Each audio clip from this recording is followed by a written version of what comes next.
नमस्ते दोस्तों, सलाम वालेकुम चैनल पर जय श्री राम, सत श्री अकाल। कैसे हो तुम लोग? दोस्तों मैं आफ्टर मीटिंग में था तो मेरे एक साथी को थोड़ा नज़ला ज़ुकाम हो रहा था। तो उसको मैंने बोला कि दवाई ले ले। उसको मैंने केमिस्ट पे से दवाई दिलाई। वो दवाई नज़ले खाँसी की, ज़ुकाम की मुझे मालूम थी, क्योंकि मुझे अक्खा यूजिंग अगर कुछ हुआ है तो अल्लाह के फ़ज़ल व करम से, भगवान के करम से कि मुझे ज़्यादा कोई ख़ास बीमारी नहीं हुई। देखो ये भगवान का, अल्लाह का कितना ख़ास करम है नशेड़ी के ऊपर कि उसने इंजेक्शंस लगाए एक दूसरे का झूठा खाया पिया, है ना? और यौन संबंध भी बनाए उसने।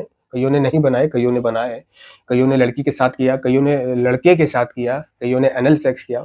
लड़की के साथ एनल सेक्स किया, लड़के के साथ एनल सेक्स किया और घष्टियों के साथ किया और एक दूसरे के झूठा-पूठा खाया, पिया, इंजेक्शंस पाइप, तो भी उन्हें देखो कोई एचआईवी एड्स या कोई भी गंभीर बीमारी नहीं हुई। ये जो है नशेबाज पे कि जिन लोगों ने नशा किया, एक दूसरे का झूठा भी खाया, एक दूसरे का झूठा पाइप भी लगाया, सिक्का भी लगाया। मतलब हम क्या करते थे कि मतलब दूसरे का झूठा सिक्का, अगर सिक्का नहीं है, एक सिक्का है, तो एक ही सिक्का इसमें पीने से पहले मैं लगा रहा हूँ और उसी सिक्का फिर दूसरा लगा रहा है, ठीक है ना? और वही सिक्का फिर जब मैं लाइन लगा रहा हूँ तो वो लगा रहा है, जब वो लाइन लगा रहा है तो मैं लगा रहा हूँ। यानी एक दूसरे का झूठा सिक्का लगा रहे हैं। सिर्फ क्या करते थे, जब वो अपने मुँह से निकालता था सिक्का, ₹1 अठन्नी, तो बस ऐसे कपड़े से साफ करा और लगा लिया, या हल्का-सा तिल्ली मारी उस पे, ऐसे करके और लगा लिया, है ना? और उसका पाइप, उसका मुँह का थूक, है ना? वो मेरे मुँह में आ रहा है, मेरा उसके मुँह में जा रहा है राल, ठीक है ना? इंजेक्शंस एक दूसरे के झूठे लगा रहे हैं, नहीं है ना? तो लगा लिया, क्या बस धोया पानी से या लाइटर से गर्म किया, उसे पानी से धोया-धाया और लगा लिया, है ना? मतलब और नशे के दौरान या नशा छोड़ने के बाद जिन लोगों ने अनल सेक्स किया, लड़के के साथ सेक्स किया, है ना? लड़का टू लड़का और लड़का टू लड़की और लड़का टू लड़की एनल सेक्स किया, ठीक है ना?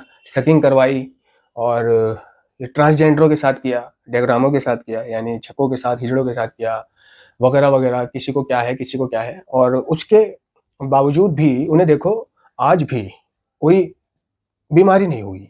समझ रहे हो? है ना? तो ये आप लोगों को जिन्होंने ऐसा किया और आज उन्हें ये महसूस होता है कि वो रिकवरी में है या ये बीमारी उसको नहीं हुई, जैसे एचआईवी, कैंसर वगैरह जो दूसरों को हो जाता है, ये चीज़ें करने पर। थोड़ा-सा भी लापरवाही बरतने से दूसरों को हो जाता है और हमने लापरवाही लापरवाही बरती अपने जीवन में, और देखो अल्लाह ने, भगवान ने, ईश्वर ने, जीसस ने हमें आज भी, है ना, कोई गंभीर रोग नहीं दिया है।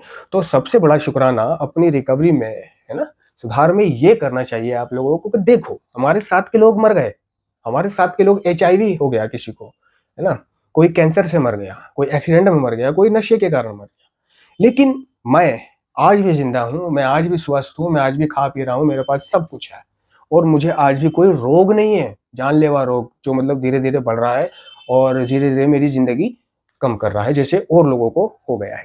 तो सबसे बड़ा मालिक का शुक्राना ये करना चाहिए। छोड़ दो कि मेरी शादी नहीं हुई, छोड़ दो कि मेरे बेटे नहीं है, बच्चा नहीं है, छोड़ दो कि मेरे पास गाड़ी नहीं है, छोड़ दो कि मेरे पास पैसे नहीं है, छोड़ दो कि मेरे पास अच्छा मोबाइल नहीं है, छोड़ दो मेरे पास जूते नहीं है, छोड़ दो मेरे पास ये नहीं है, छोड़ दो मेरे पास वो नहीं है, छोड़ दो ऐसा नहीं है, छोड़ दो वैसा नहीं है, छोड़ दो ये नहीं है, छोड़ दो वो नहीं है, है ना? ये नाशुक्रापन, है ना? सबसे बड़ी चीज़ ये देखो कि उस मालिक ने तुम्हें दूसरा जीवन दे दिया और इस जीवन में दूसरे लोगों की तरह आप लोगों को कोई रोग नहीं है, ठीक है ना? बस होता है तो कभी सर्दी हो गई, जुकाम हो गया, खांसी, छींकें लग गई, या कभी साल, 2 साल, 3 साल में छोटा-मोटा बुखार हो गया और अपने दवाई-ववाई खाई ठीक हो गए, ठीक है ना? तो ये नॉर्मल रोग जो हर किसी को हो जाते हैं, वही आप लोगों को या हमें हो रहे हैं। तो सबसे बड़ा शुक्राना परवरदिगार का ये करना चाहिए अपने भगवान का कि आप ज़िंदा हो और कोई ऐसा गंभीर रोग नहीं है आप लोगों को। समझ रहे हो दोस्तों?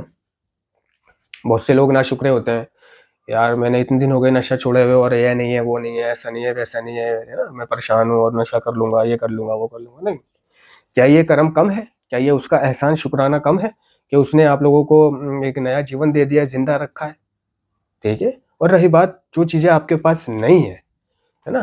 तो ये चीज़ें आप कमा लो ना, कमा लो, उठो, भागो, दौड़ो, वीर तुम बढ़े चलो, धीर तुम बढ़े चलो, सामने पहाड़ हो, सींग की दहाड़ हो, डरो नहीं बढ़े चलो, है ना?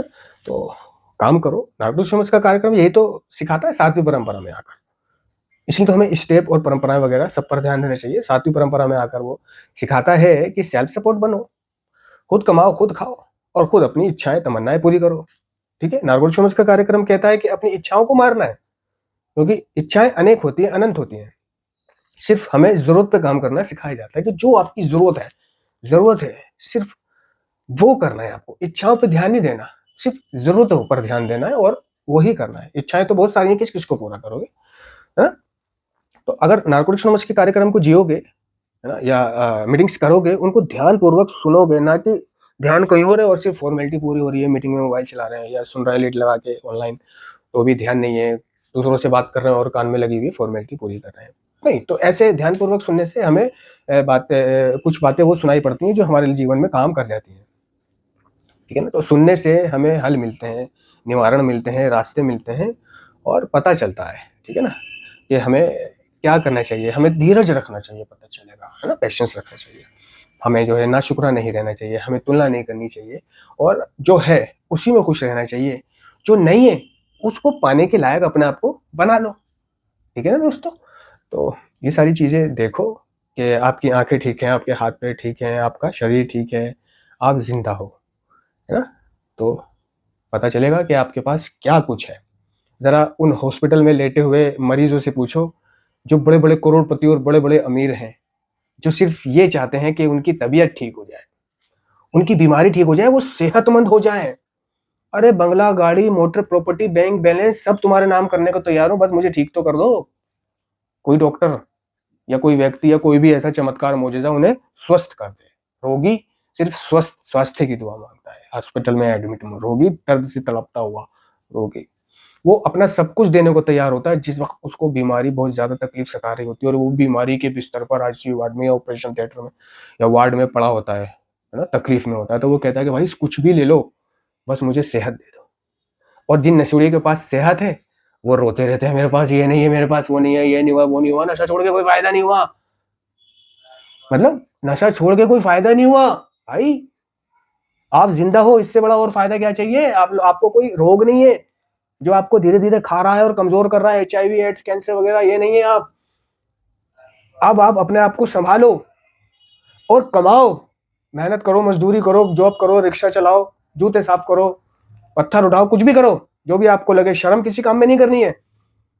मेला कुचेला बनकर खराब कपड़े पहनकर रहो, कोई बात नहीं, है ना। हम ज्यादातर अपने काम धंधों पर खराब कपड़े पहने हुए रहते हैं, तो दुनिया हमें उसी रूप से देखती है, हमारे आस पड़ोसी वाले, कि ये तो बिहारी है और ऐसे ही है, ये तो चूतिया है, ऐसे ही है, देसी देसी मैन। बस नहीं, वो दूसरों की परवाह नहीं करनी कि वो क्या सोचेगा, वो क्या सोचेगा। वो एक कह रहा है कि मैं ऑटो इसलिए नहीं चलाता उसमें इज्जत नहीं है, रिक्शा इसलिए नहीं चलाता उसमें इज्जत नहीं है ना। छोड़ो इज्जत बेइज्जती। आप अपने अखलाक से इज्जत कमा सकते हो, दूसरा आपको बुरा कहे और आप उसको अपनी मीठी वाणी से चुप करा सकते हो। तो अपने आप को बनाओ इस लायक, उठो, भागो, दौड़ो, भाग मिल्खा भाग और अपनी तमन्नाएं पूरी करो, अपनी जरूरतें पूरी करो। धन्यवाद।